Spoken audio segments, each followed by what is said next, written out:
Hey everybody, this week's Torah portion is Parsha BE'HALOT'CHA, and in this week's Torah portion we find a very interesting law. The Torah tells us about the mitzvah of lighting the menorah. Now there's two parts to that mitzvah. There's the preparation, which means cleaning out the menorah from whatever was lit yesterday and then setting up a wick, and then there's the lighting of the menorah. Now one would think that the most important part of those two steps is obviously the lighting of the menorah. That should be the most important part since that's the whole goal of everything. However, we find a very interesting law. The law is that anybody can light the menorah, but only a Kohen can clean it out and get it ready.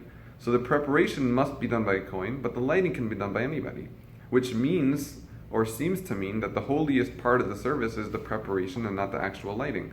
Now, how are we supposed to understand that? Why is it that the preparation of the lighting of the menorah is far more important than the lighting of the menorah, to the extent that anybody can light it, but only a special very spiritual person can get it prepared? What is the meaning behind that, and what is the lesson for us? And our rabbis tell us a very important point, and that is as follows. The menorah, the light, symbolized the Torah.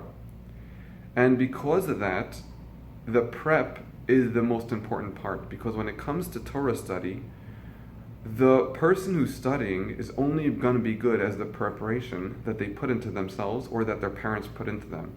Whatever they study after that is just a result of all the work that came before them. And that's really true with any child and any adult, ultimately, is that what they are is really a result of all the work that their parents put into them. And in order to clue us in on how important that preparation is, the Torah tells us when it comes to lighting the menorah, anybody can do it. Because once you get to that point, it's irrelevant. The real work is what was done to get that ready, and that's how it is with human beings also. The real work comes when we spend time with our children and teach them and implant in them the importance of Torah study.